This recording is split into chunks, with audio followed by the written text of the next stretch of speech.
जी असतात पोरं ती कलेच्या नाटक करतात, एकांकिका करतात आणि त्यातून ती पुढे जातात. अभ्यास करणारी जी मुलं असतात, पहिली येणारी मुलं आहेत ती काय तर तुमचं MPSC IPSC होऊन नोकऱ्या करतात. गावातली तिला असं वाटतं की मला गावातली गावंढळ किंवा टिपिकल आम्ही गाववाले अशा पद्धतीचं नाही आयुष्य जगायचं. आणि आतापर्यंत काय केलं की मी माझ्यासाठी लिहिलेली पात्र साकार करत होतो. बरोबर. आणि इथे कोणीतरी दुसऱ्याने पात्र लिहिलेलं आहे, त्यामुळे ती जबाबदारी वाढते. या चित्रपटाचं म्हणणं आहे की एक घटना घडली आहे, या घटनेची जी प्रोसेस आहे ती जितकी सिरियस आहे तितकीच त्याच्या अवतीभोवती विनोदी माणसं, विनोदी गोष्टी घडताच आहेत, जसं आपलं आयुष्य असतं.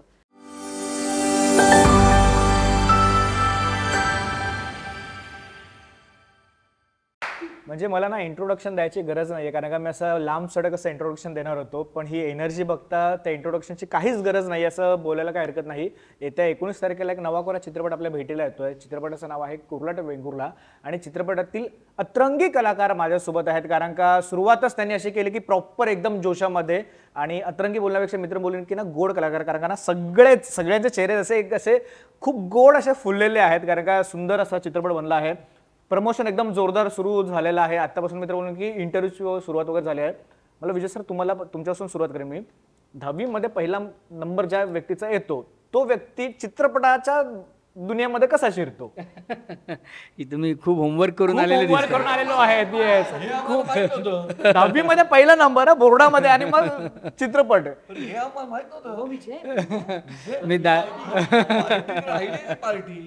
आम्ही 10वीला फिजिकली डिसेबल्ड मध्ये ऑल ओव्हर स्टेट मध्ये फर्स्ट आलेलो 87.46%. म्हणून पहिला नंबर जो येतो त्याचा असं नाही. अरे चित्रपट म्हणजे कसं, जे वेडी लोक असतात ना, ज्यांना कलेचं वेळ भान असतात ते चित्रपटामध्ये जातात. आणि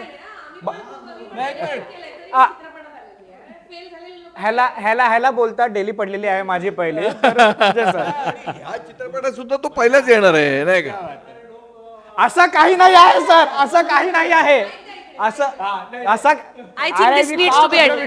काही नाही. तुझी हे जे काही वाक्यरचना आहे ती मागे घे, पहिली घेतलेली आहे मी ताबडतोब.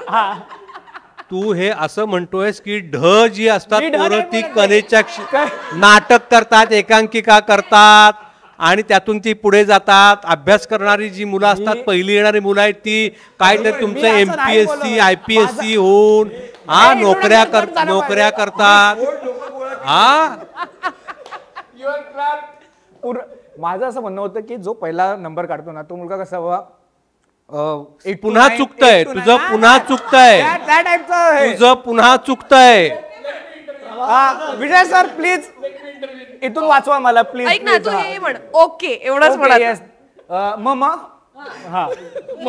मम नाही काय अभ्यास मुळात बरोबर आहे. अभ्यासाचा आणि या क्षेत्राचा तसा काही संबंध नाहीये की अभ्यासात टॉप म्हणजे या क्षेत्रात किंवा अभ्यासात नाही म्हणजे या क्षेत्रात नाही असं.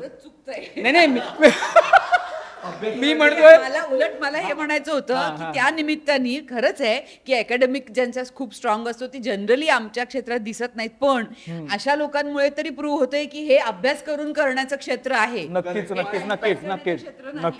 परफेक्ट वेल फ्रेज. या क्षेत्रामध्ये पण अभ्यासाची गरज आहे. खूप जास्त करेक्ट. इनफॅक्ट मला तर असं वाटतं की education is not about the content, it is about the process की तुम्ही कशा पद्धतीनं तो अभ्यास केलाय. त्यामुळे ते एनिवे वेल फ्रेज वाचवलं. थँक्यू. येस थँक्यू नाही विनोद खरंच थँक्यू. एनिवे काय मी मुळामध्ये 10वी नंतर माझं पण तेच ठरलेलं की इंजिनिअरिंग करायचं आणि मग नंतर एक प्रॉपर नोकरी करून मे बी कदाचित फॉरेन ऑपॉर्च्युनिटीज वगैरे घ्यायच्या आणि सेट करायचं लाईफ. पण मी जेव्हा इंजिनिअरिंगला होतो तेव्हा आम्ही एकांकिका बसवायचो INT साठी. आणि एक एकांकिका आम्ही बसवलेली अत्यंत दळभद्री या शब्दात त्याचं वर्णन करता येईल, पण खूप घाणेरडी एकांकिका होती. पण आम्हाला असं वाटलेलं की आम्ही अशी काहीतरी जबरदस्त काहीतरी म्हणजे रंगभूमीला अभिमान वाटेल असं काहीतरी केलंय. प्रत्येकाला वाटतं आपली एकांकिका म्हणजे करंडक आमच्या हातामध्ये येणार. त्याची गंमत म्हणून मी सांगतो, आमचा शेवटचा सीन होता, म्हणजे एकांकिकेचं नावच होतं एकांकिका सादर करायची नाही, जे इव्हेंच्युअली परीक्षकांचं नंतर मत झालं आमच्या एकांकिकेबद्दल. कधीही सादर करायची नाही. आणि एंडला म्हणजे आम्ही सगळी अशी तयारी करतो आणि एंडला एक मुलगा येतो बॅकस्टेजवरनं आणि म्हणतो की कोणतरी वारलं सो आता एकांकिका सादर करायची नाही. आणि तो आला एकदम आविर्भाव घेऊन, दादा एकांकिका सादर करायची नाही. आणि मला आठवते परीक्षकांमध्ये आपल्या चारुताई होत्या, चारुशिला साबळे वाचारी, आणि त्या अशा हसायला लागल्या आणि आम्ही असे सिन्सिअर होतो आणि आम्हाला कळेना की हसतायत का, आपण तर सिरियस काम केलं इकडे काहीतरी. आणि नंतर आम्हाला जसं जसं नंतर वेळ गेला तसं आपल्या लक्षात आलं की आपण खूप माती खाल्ली आहे. आणि मग अमरजीत आमले या एका कॅरेक्टरची इथे एंट्री होते माझ्या आयुष्यात, की ते एक संवेदना नावाची चळवळ चालवायचे. ते आम्हाला बॅकस्टेजला भेटायला आले, म्हणाले की बरं केलं तुम्ही, पण ना थोडंसं तुम्हाला ट्रेनिंगची आवश्यकता आहे. तर मी म्हटलं की सर तुम्ही या आमच्या इथे नाटक बसवायला. आणि जेव्हा ते आमच्या कॉलेजला आले, वसंतदादा पाटील इंजिनिअरिंग कॉलेज होतं माझं, तर तिथून माझा प्रवास बदलला. त्यांना एक डोक्यामध्ये त्यांचा एक थॉट होता की सिनेमामध्ये ना महाराष्ट्रातल्या लोकांचं कुटुंब नाही आहे, आपण फॅमिली म्हणून काम नाही करत, आणि मग असं एक कुटुंब तयार करायचं का आपण. आणि मग आम्ही महाराष्ट्रातल्या ग्रामीण भागांमध्ये दौरे करायला सुरुवात केली. आणि जवळजवळ गेली 30 वर्ष अमरजीत आमले महाराष्ट्रातल्या ग्रामीण भागांमध्ये film making workshops free of cost घेऊन त्या मुलांना FTI, NSD, ललित कला केंद्र अशा इन्स्टिट्यूट्सना पाठवण्याचं ट्रेनिंग करून पाठवतात. आणि त्यातून एक प्रोफेशनल फळी तयार झाली. मग मी त्या फळीला मला या सगळ्यातून इन्स्पिरेशन घेऊन मग मी इंजिनिअरिंग कंप्लीट केलं. आणि गोव्याला इंटरनॅशनल फिल्म फेस्टिवल जो होतो ना, ते 2004 साली एक मला ऑपॉर्च्युनिटी आली. 2004मध्ये विषय होता निसर्ग आणि हिंसाचार. कॉम्पिटिशन होती, 24 तासात सिनेमा बनवायचा, सकाळी 10ला कॅमेरा देणार, दुसऱ्या दिवशी 10ला फिल्म रेडी पाहिजे. अच्छा. आणि भारतभरातून 40 स्क्रिप्ट सिलेक्ट झाल्या. मी आमची ही जी कच्ची पक्की टीम होती घेऊन तिकडे गेलो. आणि त्या फिल्मला त्यावेळेला बेस्ट फिल्मचं अवॉर्ड मिळालं. वा, क्या बात. आणि तेव्हा कॉन्फिडन्स आला की अरे आपल्याला थोडं कळतंय. कारण माझे वडील तसे गिरणी कामगार, आणि तो सगळा संपाचा काळ, माझं बालपण पूर्ण त्या सगळ्या स्ट्रगलमधून गेलं. आणि त्यामुळे जेव्हा मी इंजिनिअरिंग केल्यानंतर, फर्स्ट क्लास इंजिनियर झाल्यानंतर जेव्हा मी सिनेमात जाण्याचा निर्णय घेतला, त्यांच्यासाठी खूप धक्कादायक होतं की अरे हे आपलं क्षेत्र नाही आहे बाबा, हे म्हणजे स्टॅबिलिटी नाही आहे याच्यामध्ये. पण जेव्हा रंग हा जो चित्रपट, लघु चित्रपट, त्याला जेव्हा अवॉर्ड मिळालं, आणि तेव्हा त्यांनाही लक्षात आलं की थोडंसं कळतं. मग ट्रेनिंग, मग फिल्म इन्स्टिट्यूटला सर म्हणाले मग आता ट्रेनिंग पाहिजे याचं, फिल्म इन्स्टिट्यूटला जा. मग एंट्रन्स दिली, त्यांचं जे ओरिएंटेशन आहे ते क्रॅक केलं. आणि FTIला गेलो. FTIवरनं 3 वर्ष फिल्म एडिटिंगमध्ये स्पेशलायझेशन केलं. आणि मग बाहेर आलो आणि मला पाणी फाउंडेशनसाठी काम करायची संधी मिळाली. सत्यजित भटकर जे CEO आहेत पाणी फाउंडेशनचे, त्यांनी एक महिनाभरासाठी काहीतरी एडिट करायचं होतं म्हणून बोलवलं. पण समहाव काम त्यांना आवडलं आणि मग 4 वर्ष मी त्यांच्यासोबत क्रिएटिव्ह असोसिएट म्हणून काम केलं. लिखाण, एडिटिंग, व्हॉइस ओव्हर असं. आणि मग नंतर सिनेमा करायची इच्छा होती, राजीनामा दिला आणि हा सिनेमाचा स्ट्रगल सुरू झाला. तो आता पूर्ण होतोय. सो ओव्हरऑल जर्नी हा असा आहे. नक्कीच नक्कीच नक्कीच. विनाताई, कुर्ला टू वेंगुर्ला नाव खरंच खूप भारी आहे. म्हणजे मित्र बोलून की जर शहरामध्ये राहणाऱ्या कोणत्याही व्यक्तीला आराम करायचा असेल तर त्यांनी गावी पळावं, बाकी कुठे नाही जातं. मग ते गाव कुठे असो, फक्त कोकणातच असं नाही की त्याचं गाव कुठेही असलं, विदर्भामध्ये असेल किंवा कोणत्याही पट्ट्यामध्ये असेल, तर भले 3-4 दिवस काय असताना सुट्टी घ्यायची, शुक्रवारी निघायचं, शनिवार रविवार आराम करायचा, मस्त की इथे यायचं. कुर्ला टू वेंगुर्ला त्याच आशयावर आधारित असं बोलण्यापेक्षा मित्र म्हणून की त्याच ह्या गोष्टीला सुद्धा हात घालणारा असा चित्रपट आम्हाला दिसून आला टीजरमधून. कारण का सुरुवातच अशी आहे की लग्न ठरत नाहीये, पण ठरतात तर काही अपेक्षा वेगळ्या आहेत, जे आता सम कुठेतरी नॉर्मल सुद्धा झाल्या नाही, ते गरजेचं सुद्धा आहे. एक अभिनेत्री म्हणून सुद्धा आणि एक सामान्य व्यक्ती म्हणून सुद्धा या सिनेमाच्या आशयाकडे तू कशा पद्धतीने बघतेस? मी ह्यातल्या भूमिकेमार्फत बोलायचा प्रयत्न करते.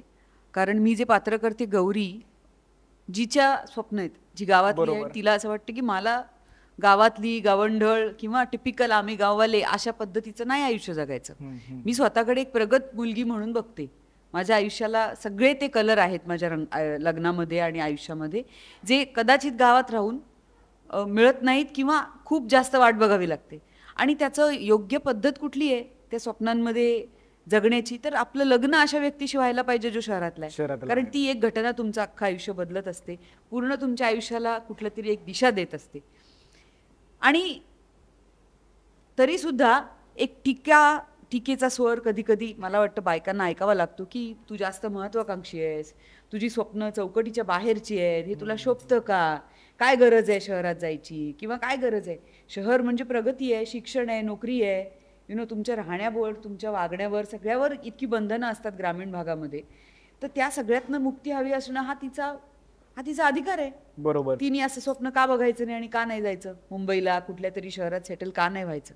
पण ह्या सगळ्या प्रवासामध्ये तीच असते जिला अंतर्मुख व्हावं लागतं, कारण तिच्यासाठी प्रत्येक गोष्ट मॅटर करते. नक्कीच. असं नाहीये की मला फक्त शहरात जाऊन छानचोकीत राहायचंय, मजा करायची आहे. नाही, मला संसारही हवा, मुलंही हवीत, माझं गोड कुटुंबही हवं. मला ती गावात मधून किंवा ग्रामीण भागातनं मिळणारं जे सुख शांती आहे, आनंद आहे, ती जी ऐसपैस माझं अंगण आहे, तिथलं माझा वावर तोही मला हवा. आणि शहरातली मिळणारी प्रगती, तिथनं मिळणाऱ्या संधी, हे सगळं हवंय. आणि शेवटी घरातली ती लग्न होऊन आलेली सून तुमच्या घरातली किंवा बायको ही कायमच ते मध्यवर्ती ठिकाण राहिले ना, जी ह्या सगळ्या फापट पसारायला घेऊन पुढे सरकत असते आणि अनंत तडजोडींमधनं जात असते. हे प्रतिनिधित्व करणारी किंवा ही सगळं, म्हणजे माझी आई पण अशीच आहे, मी सुद्धा अशीच आहे. लग्न झालं नसलं तरी हे संभ्रम सगळ्यांना असतात की मी माझ्या गावी जाऊ, तिथलं शांत वातावरण जगू, की मी आहे तेच करिअर पुढे ढकलू, किंवा या सगळ्याचा एक काय म्हणतो मेळ साधू, एक पाय इकडे एक पाय तिकडे ठेवू. बरेच जण तसंही करतात.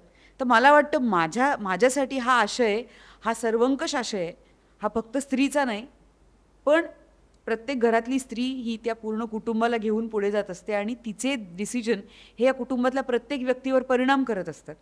त्याच्यामुळे गौरी हे जे पात्र आहे हे ह्या आत्ताच्या काळातल्या आधुनिक स्त्रीची कुचंबणा, घुसमट आणि निवडीचं स्वातंत्र्य भरपूर आहे तिला, पण आता काय निवडायचं हा खूप मोठा प्रश्न तिच्या समोर उभा आहे.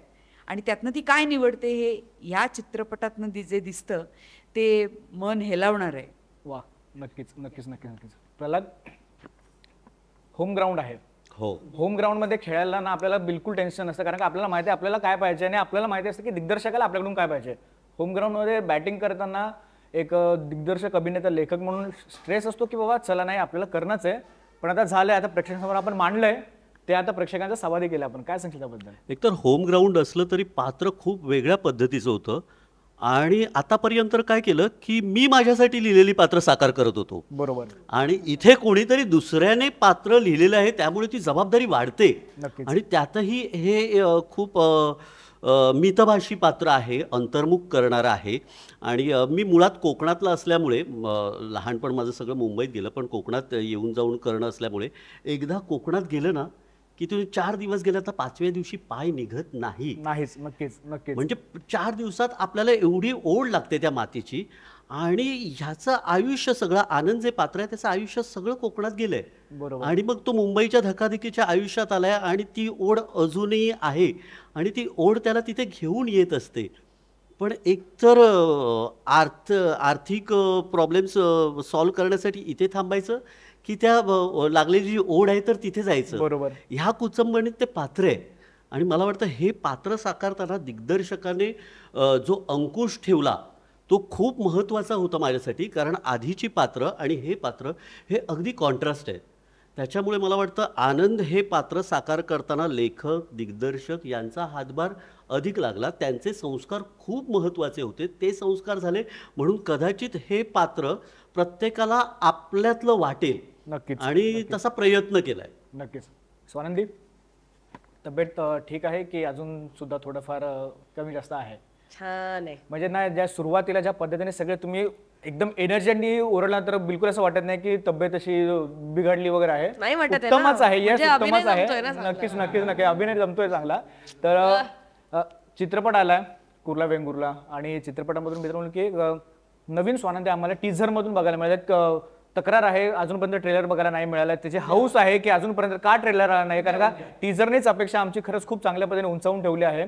काय सांगशील एकंदरीत? जो विनाताला मी प्रश्न विचारला तोच मला तुला विचारायला आवडेल की एक अभिनेत्री म्हणून सुद्धा आणि एक सामान्य व्यक्ती म्हणून सुद्धा जेव्हा हातात स्क्रिप्ट येते अशा चित्रपटाची ज्याच्यामध्ये सामाजिक संदेश वगैरे मित्र बोलणार नाही, मित्र म्हणून की एक विषयच आहे पण त्याला एकदम चांगल्या हसत खेळत पद्धतीने तुम्ही प्रेक्षकांसमोर मांडताय, काय कशा पद्धतीने बघतेस? आजच्या काळात जेव्हा आपण कुठल्या तरी रेसमध्ये सकाळी उठल्यापासूनच्या क्षणापासून पळतोय, त्या रेसमध्ये स्वतःशी संवाद साधून तुम्हाला काय हवंय, तुम्हाला ही रेस हवी आहे का, तुम्हाला या रेसमधनं जे मिळतंय भरपूर असेल, थोडंसं असेल, किती असेल, त्यांनी तुम्हाला आनंद मिळतोय का, त्यांनी समाधान आहे का, का कुठल्याच रेसमध्ये गेल्याने तुम्हाला समाधान वाटणारच नाहीये. हे सगळे प्रश्न स्वतःला विचारून तुम्हाला काय हवंय हे पडताळून पाहणारा हा सिनेमा आहे. वा. आणि हे असं मांडताना खूप गंभीर जीवनाकडे सजगतेने आणि गांभीर्याने पाहणे वगैरे असं इतक्या इतकी जड भूमिका घेतलेलीच नाहीये या चित्रपटाने. या चित्रपटाचं म्हणणं आहे की एक घटना घडली आहे, या घटनेची जी प्रोसेस आहे ती जितकी सिरियस आहे तितकीच त्याच्या अवतीभोवती विनोदी माणसं, विनोदी गोष्टी घडताच आहेत, जसं आपलं आयुष्य असतं. म्हणजे जरी आपण सिरियस असलो तरी सुद्धा आपल्या आजूबाजूला येता जाता सतत कोणी ना कोणीतरी काहीतरी करत असतं ज्याने आपल्याला हसू येतच असतं. बरोबर. तितक्याच हलक्या फुलक्या विचारांनी आणि हलक्या फुलक्या शब्दांनी आणि सिच्युएशन्सनी भरलेली ही फिल्म आहे. त्यामुळे इट्स अ कम्प्लीट एक्सपिरियन्स. मला करतानाही अत्यंत मजा आली, शूट करताना खूप मजा आली आणि पाहताना त्याहून जास्त मजा आली, कारण असे अनेक पार्ट्स होते ज्यात मी नव्हते. माझं पात्र तसं छोटं आहे या फिल्ममध्ये, त्यामुळे अनेक गोष्टी होत्या ज्या मी पाहिल्या नव्हत्या. बट माझ्यासाठी पाहताना सुद्धा it was a wonderful experience. खूपच मजा येणार आहे तुम्हाला पाहायला. तुलाच विचारायला आवडेल की एवढ्या सगळ्या कलाकारांची फौज आहे. आता इंटरव्ह्यूमध्ये जरी एवढे असले तरी चित्रपटामध्ये टीझरमधून आम्हाला खूप सारे कलाकार दिसत आहेत आणि सगळे कलाकार एकापेक्षा एक आहे. त्यांचा एक ऑरा वेगळा आहे, त्यांचा फॅन बेस वेगळा आहे, त्यांची एक शैली वेगळी आहे. कोणत्या कलाकारासोबत आता एवढंसं पक्का झालं ना की अरे कुठे भेटलं ना की अरे सर तुम्हाला माहिती आहे का मी असं केलं, किंवा वैभव सर असं माहिती आहे असं केलंय? येस. काय नाही, म्हणजे बघते तुझ्याकडे. नाही, मी खरं सांगते, मी ह्यांच्यापैकी कोणाबरोबरच ह्याच्या आधी कधी काम केलेलं नव्हतं. पण मला आठवतंय आम्ही त्या वेंगुर्ल्याच्या अॅग्रो टुरिझमच्या एरियात जेव्हा राहत होतो तेव्हा एक दिवशी सकाळी मी अशी लवकर उठून जस्ट एकतर लवकर उठणे याची सवयच नव्हती, तिकडे गेल्यानंतर उठावं असं वाटलं म्हणून. पण गावात गेल्यावर असं होतं, म्हणजे आपण 12-1 वाजता जरी झोपलो ना तरी सकाळी 7 वाजता 8 वाजता जाग येते नक्की. आणि तिकडे बाहेर अशी बाग होती, तर तिकडे वैभवदादा चालत होता आणि मी गेले आणि आमची ओळख पण नाही कधीच, मी आणि असं काही बोललो वगैरे काही नाही. तुम्ही गेले, गुड मॉर्निंग वैभवदादा, कसा आहेस तू, काय, अरे काय म्हणतेस. आम्ही दोघं जण त्या बागेत झोपाळ्यावर बसून झोका घेत गप्पा मारल्या एक सकाळ. असं कुठं करायला मिळतंय रे, असं शक्यच नाही. सुनील दादाचं जेव्हा शूट होतं तेव्हा मी नव्हते अनफॉर्च्युनेटली, पण मी त्यांचा एक सीन बघायला गेले आणि मी तो बघून म्हणजे मी वेडी झाले. मी त्याला म्हटलं, अरे काय करताय तुम्ही, काय चाललंय, काय हे कुठनं येत आहे सगळं, हे काय चाललंय. ह्याच्याबरोबर अर्थात माझे सीन्स होते, विण्यात आणि मी खूप मजा केली. त्यामुळे तो अगेन गावाकडे नुसतं शूटिंगला जाण्याचा अनुभवच इतका एनरिचिंग आहे. बरोबर. तर तो जो central thought of the film आहे तिथं किती सुंदर आहे. प्रत्येक गावातली माणसं ज्यांना माहिती आहे की आमच्या गावामध्ये आता सिनेमाचं शूटिंग होणार आहे, ती सुद्धा जी बघायला माणसं आहे त्यांचा सुद्धा एक वेगळंच सुरू असतं, किंवा एवढंच तरी रोल मिळेल का, एवढंच तरी काय होईल का, झालेलं असं कधी काय कसं.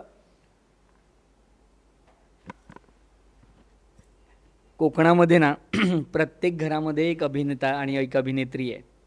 कोकणामध्ये कल्चरल एवढे एनरिच्ड आहेत ना सगळेजण, तिथे दशावतारासारखी इतकी जुनी लोकपरंपरा समृद्ध झालेली आहे आणि आजही समृद्ध होत आहेत, लोक टिकून आहेत.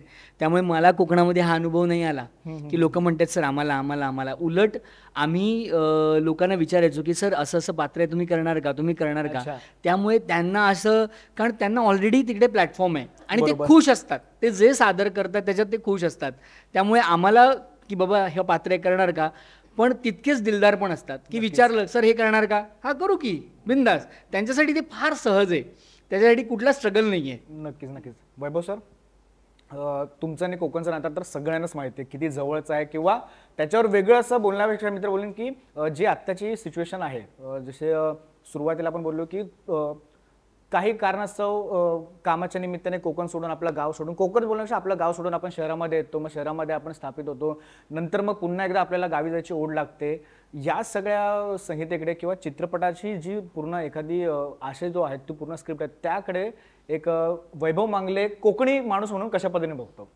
नाही, आता ह्या सगळ्यांनी जे सांगितलं तेच माझं उत्तर आहे की स्वानंदी म्हणाले ते बरोबर आहे की जे सगळा जो स्ट्रगल चालू आहे शहरांमध्ये तो कशासाठी चालू आहे हे माहिती असतं का खरोखर लोकांना. बरोबर. किंवा जे पैसे मिळवायचे ते जगण्यासाठी किती पैसे लागतात हे माहिती आहे का लोकांना. तर नाही, मुंबईत जायचंय, मुंबईत गेलं की एक ते स्टेटस असतं, जसं आता भारतातले लोक अमेरिकेत जातात आणि त्यांना ते स्टेटस वाटतं अनेक घरातल्या लोकांना. तसंच ग्रामीण आणि शहरी पातळीवरही प्रत्येक म्हणजे भारतातल्या अनेक खेड्यांमध्ये ही परिस्थिती आहे. पण त्याच्या मुळाशी जाऊन अजून एक त्यातला जो महत्त्वाचा मुद्दा आहे ना की ती जी व्यवस्था आहे की तुम्हाला शहराकडे येण्यासाठी भाग पाडणारी जी व्यवस्था आहे, तर त्याच्यावर सुद्धा हा सिनेमा बोलतो. म्हणजे त्यातलं एक खूप चांगलं कॅरेक्टर आहे की जे म्हणतं की गावातच आपण असं काहीतरी निर्माण करू की आपल्याला बाहेर कुठे जायची गरज लागणार नाही. बरोबर. तर या सगळ्या व्यवस्थेबद्दल सुद्धा बोलणारा हा सिनेमा आहे.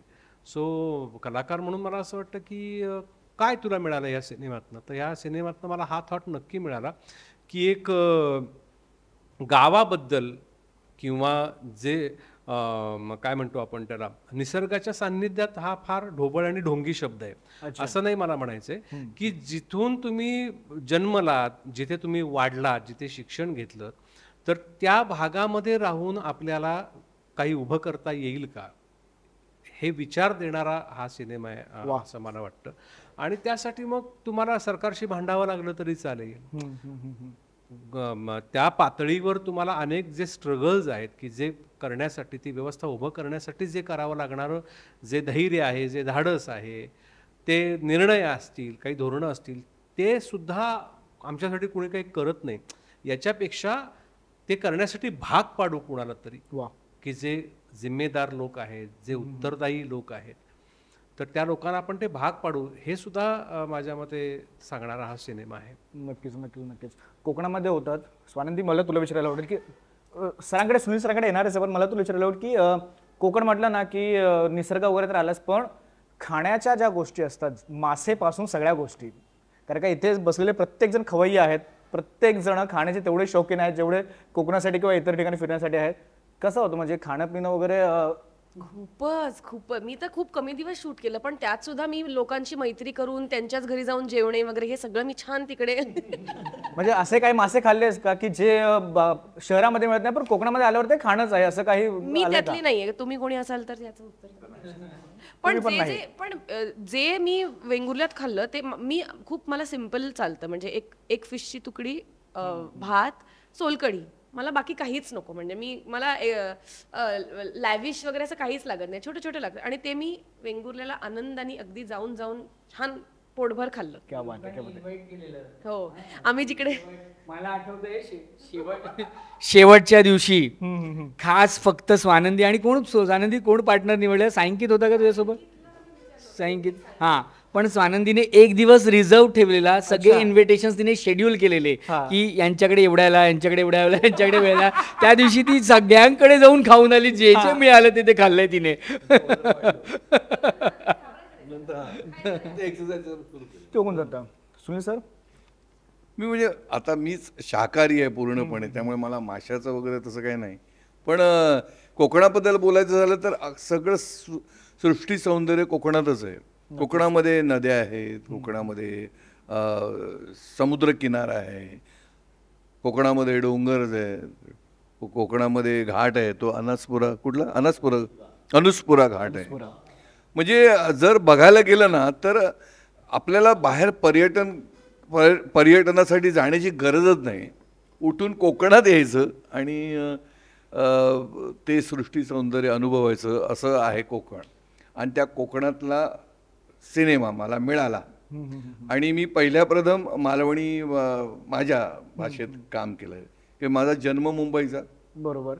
त्यामुळे तसा काही प्रसंग नाही. पण माझे आई वडील कोकणातले, माझे सगळे वंशज कोकणातले, तर ते थोडंसं DNA मध्ये असतंच कोकणाबद्दल प्रेम. त्यामुळे मी भारतीय असल्याचा अभिमान आहे, मी महाराष्ट्रातला असल्याचा अभिमान आहे, मी मुंबईत असल्याचा अभिमान आहे, पण मला सगळ्यात जास्त अभिमान मी मालवणी असल्याचा आहे. त्यामुळे त्या मातीतला पिक्चर मला मिळाला आणि त्या भाषेत बोलण्याची संधी मिळाली. त्या शूटिंगच्या निमित्ताने जास्त काळ मला कोकणात राहायची संधी मिळाली आणि ती विजयमुळे मिळाली. याबद्दल सगळ्या टीमचे मी खूप खूप आभार मानतो. आणि त्या कोकणाबद्दल मी किती सांगू. आता ते म्हणाले ना की सगळ्यांना उठून मुंबईकडे जायचं असतं, तर थोडंसं सरकारने पण लक्ष देऊन विकेंद्रीकरणाकडे जर आपण जास्त लक्ष दिलं तर बरेचसे उद्योगधंदे कोकणात येऊन कोकणातल्या लोकांना कोकणात राहावं असं वाटेल. किंवा मुंबईतले लोक खास करून कोकणात उद्योगधंद्यासाठी येतील, उपजीविकेसाठी कोकणात येतील, असं काहीतरी चित्र निर्माण व्हावं, चित्र निर्माण करावं, अशा धर्तीवरचा असा संदेश देणारा, असा सांगणारा हा चित्रपट आहे. नक्कीच. विजय सर, मला तुम्हाला विचारायला आवडेल की पहिला चित्रपट असतो म्हणजे ह्याच्या आधी शॉर्ट फिल्म असेल किंवा एकांकिका वगैरे बोलत, पण जेव्हा फुल फ्लेश पहिला चित्रपट असतो ना त्याच्यामध्ये एवढी सगळी स्टार कास्ट, चांगली तगडी स्टार कास्ट, जसं मी सुरुवातीला बोललो की प्रत्येकाचा ऑरा वेगळा आहे, प्रत्येकाचा फॅन बेस, प्रत्येकाची शैली वेगळी आहे. तेवढा सगळ्या कलाकारांना घेऊन पुढे जाणं खरंच एक तारेवरची कसरत बोलायला काय हरकत नाही. कसं सगळं जुळणार, कारण का प्रत्येक अभिनेता अभिनेत्री तेवढीच त्यांच्या त्या ऑरामध्ये तेवढीच 100% देणारे आहेत जेवढे ते त्यांच्या ऑफ स्क्रीनमध्ये सुद्धा आहेत. काय सांगाल त्याबद्दल? नाही, सगळ्यात पहिलं तर मी हे नम्रपणे कबूल करतो की हे सगळं या सगळ्यांमुळे जुळून आलं. म्हणजे यांनी ज्या लेवलला मला कॉपरेट केलंय ना, ते त्या लेवलचं कॉपरेशन जर कोणालाही मिळेल ना आणि त्याच्याकडे थोडीफार जर समज असेल या माध्यमाची, तर चित्रपट चांगला होईल. नक्कीच. कारण ना शेवटी अल्टिमेटली काय दिग्दर्शक किंवा इतर जी टीम आहे ती बॅकस्टेजची आहे. बरोबर. चित्रपट बघताना सगळा माझा जो थॉट आहे तो प्रेझेंट ही पात्र करतात. त्यामुळे त्यांनी जो जीव ओतलाय ना, त्या जीव ओतल्यामुळे हे सगळं झालं. वा. ऑब्व्हियसली मला त्यांना नॅरेट करायला लागलं, पण मी जे त्यांना नॅरेट केलंय ना त्याच्यात 10 पावलं पुढे त्यांनी ते पात्र नेलंय. क्या बात आहे. वा. सो मला आठवते जेव्हा मी पहिल्यांदा सगळ्यात पहिली स्क्रिप्ट मी ऐकवली वीणाला, गोरेगावला ना वीणा आपण कॅफेमध्ये, राईट. आणि जेव्हा तिने ती स्क्रिप्ट ऐकली आणि तिने जे रिॲक्ट केलं, ती म्हणाली विजय मला हे पात्र करायचं, मी डन, तू कोणाला दुसऱ्याला ऐकवू पण नको. अच्छा. आणि मला एकदम कॉन्फिडन्स आला की अरे वा, माझ्या ज्या कथेतलं जे मुख्य पात्र आहे त्या पात्राला आवडतं. आता बाकी मुख्य पात्रांना कसं वाटतंय ते बघूया. आणि आम्ही बिंबिसार नगरला तेव्हा आमचं एक छोटंसं ऑफिस होतं आणि तेव्हा मी या सगळ्यांना बोलवलेलं, म्हटलं आपण एक सामूहिक नॅरेशन करूया. अच्छा. आणि सगळेजण नॅरेशनला बसलेले आणि मी नॅरेट करत होतो आणि तेव्हा प्रत्येकजण त्या छोट्या छोट्या पंचेसवर हसत होते, रिॲक्ट करत होते, धमाल करत होते. आणि ते जे नॅरेशन झालं ना, त्या नॅरेशन नंतर ज्या प्रतिक्रिया होत्या या सगळ्यांच्या ना, मला कॉन्फिडन्स आला की आता म्हणजे ही पहिली जे पायरी आहे नाही आपण यशस्वीपणे पार केली, चित्रपट आता होईल. सो ह्या सगळ्यांची खूप मोठी भूमिका आहे याच्यामध्ये. क्या बात आहे, क्या बात आहे. नाही खरंच खूप भारी वाटतं, कारण का ना जेव्हा अशी स्टारकास्ट असते ना जी तेवढीच वेडी असते, जेवढे दिग्दर्शक वेडा असतो त्याच्या चित्रपटासाठी, ती तेवढीच अशी म्हणजे एनर्जीवाली असते की जसा दिग्दर्शक आमचा आहे ना, तर आम्ही सुद्धा दिग्दर्शकासारखे करणार किंवा त्याच्यापेक्षा पुढे जाऊ, पण बाबा आम्हाला आता करायचंच आहे. इंटरव्ह्यू बोलण्यापेक्षा गप्पाच्या शेवटाकडे येतो, कारण का भयंकर भूक लागलेली आहे, भयंकर. आणि मला ना वैभव सर तुमच्याकडून मला शेवट आवडेल की कोकणी भाषेमध्ये लहेजामध्ये आपल्या चित्रपटाचं Pralhad sir, yes sir, Pralhad sir, Konkani भाषा म्हटल्यानंतर येस अपील होऊन जाऊ दे एकदा प्रेक्षकांसाठी. म्हणून तो कारणच घालतो. येस चालेल चालेल. Yes yes yes sir. महादेवा महाराजा. होय महाराजा. येत्या 19 सप्टेंबरला आमचो कुर्ला टू वेंगुर्ला ह्यो चित्रपट गृहात येता रे महाराजा. होय महाराजा. मराठी चित्रपटांका चांगले दिवस येऊ दे रे महाराजा. होय महाराजा. त्याच्यासाठी रसिक महाराजा चित्रपट गृहात जाऊन ह्यो चित्रपट बघा रे महाराजा. होय महाराजा. आणि आमचो चित्रपट प्रत्येक शो हाऊसफुल होते रे महाराजा. होय महाराजा. नाही खरंच खूप बरे वाटत. तुर्तास तिथे थांबतो आणि पुन्हा एकदा धन्यवाद लेट्सअप सोबत गप्पा मारल्याबद्दल आणि तुमच्या सगळ्यांना all the very best. Thank you.